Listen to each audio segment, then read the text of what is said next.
Party के ओखला से विधायक अमानतुल्लाह खान को प्रवर्तन निर्देशालय यानी कि ईडी ने गिरफ्तार कर लिया है। सुबह उनके आवास पर करीब 6 घंटे तक छापेमारी चली, उसके बाद विधायक को गिरफ्तार किया गया है। ईडी की टीम लगातार वहां पर मौजूद थी, उनके दरवाजे खटखटा रही थी, उनकी पत्नी गेट नहीं खोल रही थी। उसके बाद ईडी की टीम अंदर पहुंचती है अपने साथ। अब विधायक को ईडी की टीम ले जा चुकी है। अमानतुल्लाह खान इस वक्त ईडी की गिरफ्तारी में है। कथित वक्फ बोर्ड घोटाले से जुड़े इस मामले में ईडी ने यह एक्शन लिया है। सुबह से छापेमारी के बाद अमानतुल्लाह खान के घर पर काफी हंगामा हुआ। विधायक ईडी की टीम को अपने घर में घुसने से रोकने की कोशिश करते रहे, अपनी सास के बीमार होने का हवाला देते रहे। करीब सुबह 7 बजे के आसपास ईडी की एक टीम विधायक के आवास पर जाती है, ओखला जाती है, वहां पहुंचती है। विधायक ने काफी देर तक गेट नहीं खोला और आपको यह भी बता दें कि जो विधायक है, जो बाकी लोग हैं, वो सब अफसरों के साथ बहस करते नजर आए। मौके पर पुलिस, पैरामिलिट्री फोर्सेस, उनके जवान बुलाए गए थे। बाद में किसी तरह विधायक मानते हैं, अफसरों को अंदर आने दिया जाता है। 7 अफसरों की टीम घर के अंदर काफी देर तक जांच पड़ताल करती है। दोपहर करीब 12:30 बजे ईडी की टीम विधायक को अपनी गाड़ी में बिठाकर निकल जाती है। मैं इनसे ये जानना चाहता हूँ, मैंने पूछा भी अभी इनसे ईडी वालों से कि भाई अब आप क्या सर्च करने के लिए आए हैं। 2 मुकदमों में मुझे जो है दो एजेंसियों के जो केस हैं, सेम केस हैं, उसमें मुझे जमानत मिल चुकी है। अब इसमें आप सर्च कर चुके हो।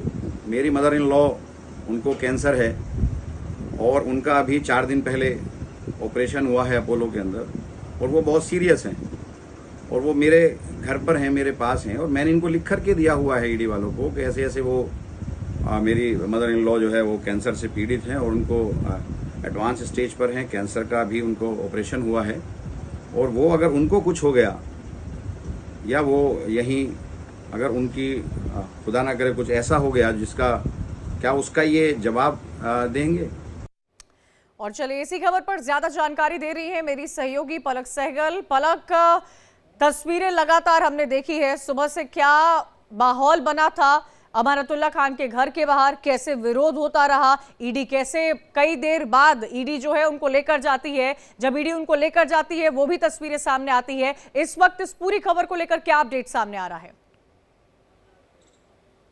बिल्कुल कंचन, क्योंकि 6 घंटे तक जब अमानतुल्लाह खान के आवास पर ओखला के अंदर ईडी पहुंचती है तो सबसे पहले वहां पर छापेमारी की। जैसे आपने जानकारी दी कि वहां पर पहले थोड़ा सा विरोध भी देखने को मिला, दरवाजे वह अपने घर के नहीं खोल रहे थे, लेकिन ईडी ने पहले वहां पर इन्वेस्टिगेशन की, वहां पर बाकायदा छापेमारी जो है वह की गई, कई सारे दस्तावेज भी जुटाने की कोशिश की। लेकिन पहले दर्शकों को हम बताते हैं कि पूरा मामला क्या है, क्योंकि जब हम इस केस की बात कर रहे हैं तो इसका दिल्ली एक्साइज पॉलिसी से कोई लेना देना नहीं है। अमानतुल्लाह जब 2018 से 2022 के अंदर दिल्ली में वक्फ बोर्ड की जिम्मेदारी संभाल रहे थे तो उस वक्त वहां पर फाइनेंशियल इर्रेगुलरिटीज हुई थी। इस पर 2 एफआईआर है। जब हम 2 एफआईआर की बात कर रहे हैं तो सीबीआई की तरफ से एफआईआर है, तो वहीं दिल्ली एसीबी की तरफ से भी जो एफआईआर वो दर्ज की गई है। बता दें कि अब ईडी ने भी एफआईआर जो है अब इस पर दर्ज की है। सबसे पहली बात यह है कि कई सारी वक्फ बोर्ड के अंदर ऐसी वैकेंसीज थी नहीं, नॉन वैकेंसीज थी और उसके अंदर वैकेंसी के अंदर अमानतुल्लाह ने अपने नजदीकियों को जो है वहां पर शामिल करा, उन्हें बाकायदा वहां पर जॉब जो है वह दी। और दूसरा केस यहाँ पर है कि ई मूवेबल एसेट जो है वह अमानतुल्लाह की तरफ से जो है वह भी वक्फ बोर्ड की प्रॉपर्टीज के अंदर जो है वह लीज आउट की गई है। एक और मामला यह भी है कंचन, इसके अंदर दर्शकों को बता दें कि वक्फ बोर्ड की कई सारी प्रॉपर्टीज, वो दिल्ली की वक्फ बोर्ड की प्रॉपर्टीज जो है वह लीज आउट की गई थी, तो ये भी एक आरोप जो है वह अमानतुल्लाह के ऊपर है। ये पूरा मामला है फाइनेंशियल इर्रेगुलरिटीज को लेकर। लेकिन अब आपको बता दें कि ईडी जो आगे की इन्वेस्टिगेशन कर रही है, इसको लेकर कई दफा जो है वह समन जो है वह अमानतुल्लाह को भेजा गया था, बुलाने के बावजूद भी जो है वह नहीं पहुंच रहे थे। इस वजह से गिरफ्तारी जो है वो ईडी को करनी पड़ी है और पिछले 2 सालों से अगर हम बोले तो ईडी लगातार इस मामले के ऊपर इन्वेस्टिगेट जो है वह कर रही है। सीबीआई की तरफ से भी आपको बता दें कि एफआईआर जो है वह इस मामले के अंदर दर्ज की गई है। जी कंचन। पर वक्फ बोर्ड भर्तियों को लेकर ये पूरा मामला लगातार बढ़ता गया, कैसे अपने करीबियों को जो ओखला के रहने वाले हैं उनको 32 भर्तियों में बेमतलब की भर्तियों को लेकर कई सारे सवाल भी उठे हैं। ऐसे में ईडी पर, सीबीआई पर लगातार आम आदमी पार्टी आरोप लगाती आई है।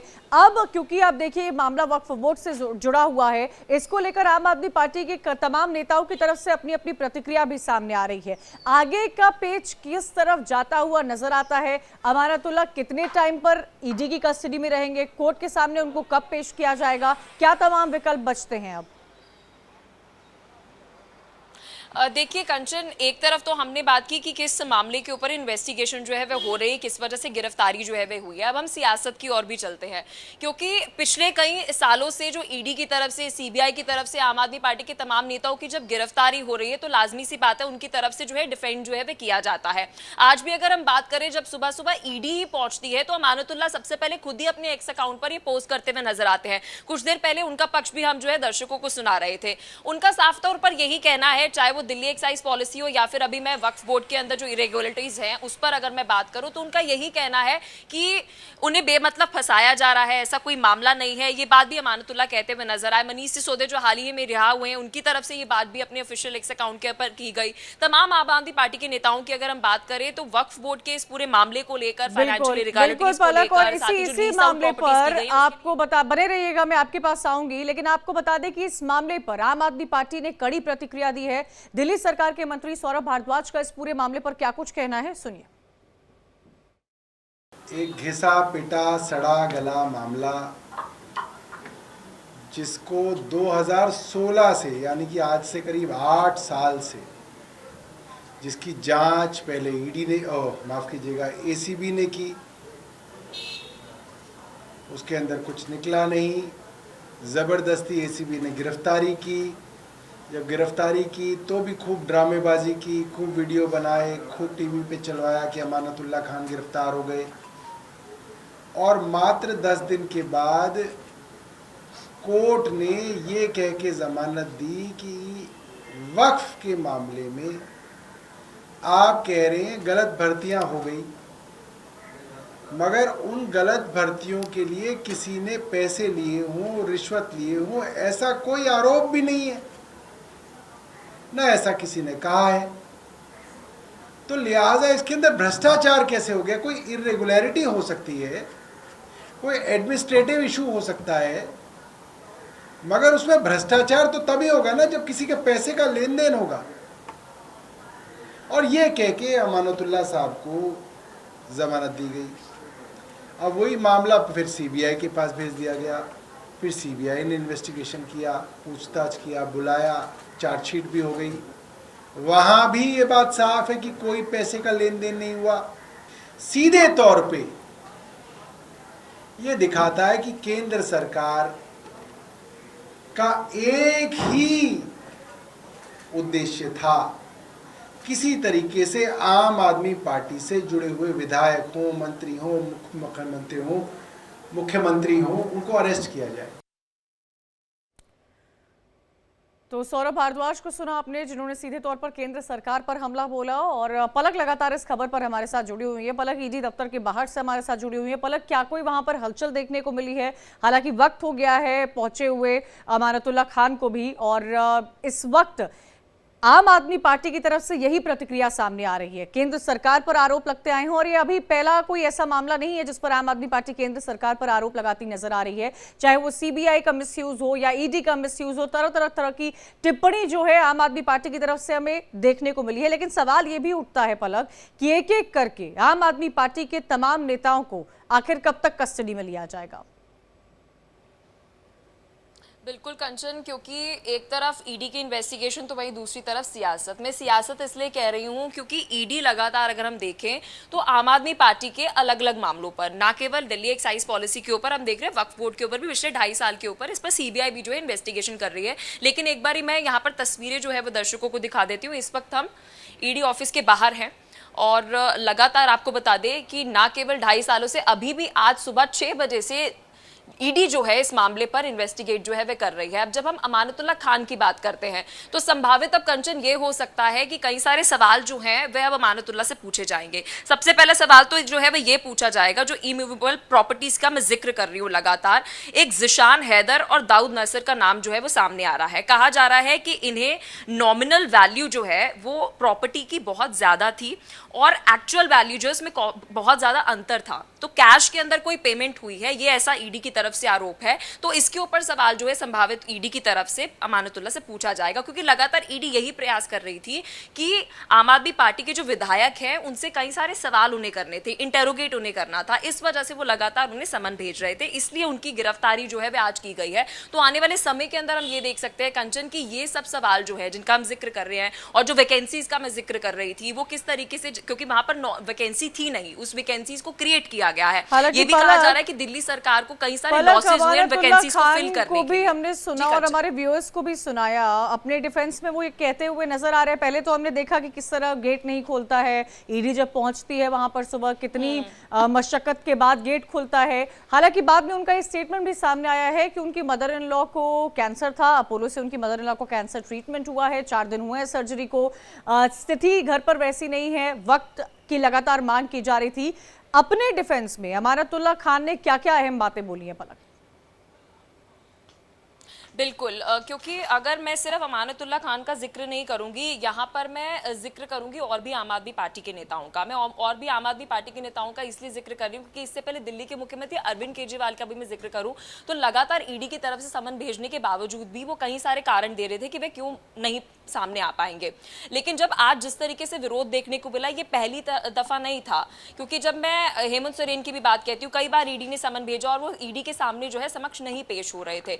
आज जब अमानतुल्लाह की बात करते हैं तो वो अपनी मदर इन लॉ का, जैसे आपने जिक्र किया कि अपनी सासू माँ का जिक्र करते हुए नजर आए कि वो मेरे घर पर हैं, उन्हें कैंसर है, इस वजह से मैं अभी सवालों के जवाब नहीं दे पा रहा था, इस वजह से ईडी के सामने पेश नहीं हो पा रहा था। मैं आपके पास लौटूंगी। इसी बीच हम अपने दर्शकों को ये बता दें कि दिल्ली के पूर्व डेप्यूटी सीएम सिसोदिया ने पोस्ट किया है और कहा है कि ईडी का बस यही काम है, बीजेपी के खिलाफ उठने वाली हर आवाज को दबा दो, जो टूटे नहीं दबे नहीं उसे गिरफ्तार कर जेल में डालो। ये देखिए मनीष सिसोदिया हाल ही में जो जमानत पर बाहर आए हैं, उन्होंने ये एक्स पर पोस्ट किया है और सीधे सीधे अमानतुल्लाह खान ने जो पोस्ट किया था उसको रीपोस्ट करते हुए उन्होंने ईडी पर आरोप लगाया है, बीजेपी पर आरोप लगाया है और बोला है कि जो नहीं दबता है बीजेपी के आगे उन्हें गिरफ्तार कर लिया जाए। और वहीं इस पूरे मामले में राजनीति भी तेज होती नजर आ रही है। गिरिराज सिंह बोले हैं कि सीएम समेत कई आम आदमी के नेता हैं जो जेल में हैं। आम आदमी पार्टी अपराधियों से घिरी हुई पार्टी है, तो वहीं आप सांसद संजय सिंह ने भी बीजेपी पर निशाना साधा है। उन्होंने कहा है अमानतुल्लाह के खिलाफ कोई सबूत है ही नहीं, लेकिन मोदी की तानाशाही और ईडी की गुंडागर्दी दोनों जारी है। सुनिए।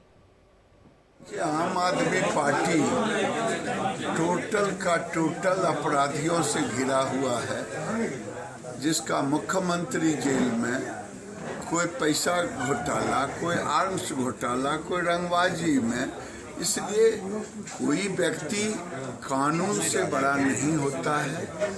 अगर अमानतुल्लाह को, वहाँ के विधायक को, अगर उसके ऊपर कोई चार्ज है तो कोर्ट में उसका फैसला होगा। काहे के लिए परेशान करेगा भाई?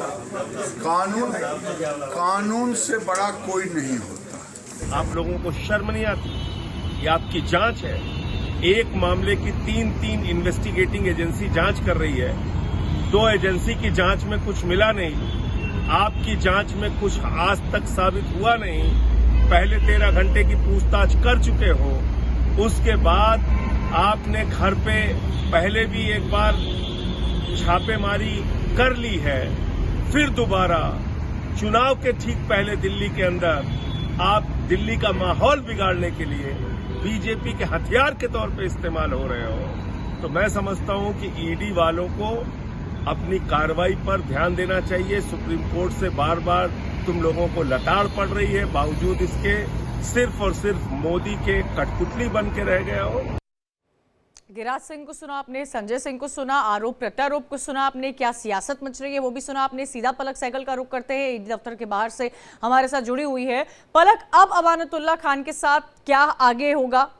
अगर लीगल टर्म्स में बात किया जाए, क्या उनके पास विकल्प बचते हैं? क्योंकि सियासत तो ऐसे मुद्दों पर होती ही रहती है। ईडी का भी प्रोसेस हमने लगातार देखा है, चाहे हेमंत सोरेन हो, अरविंद केजरीवाल हो, अमानतुल्लाह खान हो, समन्स भेजे जाते हैं। नेताओं में एक अलग तरह का बिहेवियर है कि वो उन समन्स पर जाते नहीं है। इसको लेकर भी कोर्ट में टिप्पणी हो चुकी है, लेकिन अब आगे की प्रोसीडिंग क्या होगी? बिल्कुल कंचन, अब आगे की प्रोसीडिंग्स की अगर हम बात करें तो हम पिछले मामले जो है वो उठाकर देख सकते हैं ईडी की, क्योंकि जब मैं PMLA की बात करती हूँ तो यहाँ पर जो है कल्प्रिट को जिसे हम कह रहे हैं, जिसके ऊपर आरोप लगा है, उससे जो है प्रूफ पेश करने होते हैं। यहाँ पर PMLA जो एक्ट है उसके अंदर सबसे स्पेशल बात जो है वह ये रहती है। तो अब सबसे बड़ी बात ये रहेगी कि ईडी जो है वह लगातार इस मामले के अंदर इन्वेस्टिगेशन करेगी, क्योंकि ईडी का ये कहना है कि शुक्रिया 2018 जानकारी से देने के लिए, 2022 क्योंकि के देखिए अंदर लगातार अमानतुल्लाह को लेकर खबरें सामने आ रही थी, ईडी की गिरफ्त में है। देखना होगा कि आगे अब ये पूरी इन्वेस्टिगेशन किस ओर जाती हुई नजर आ रही है।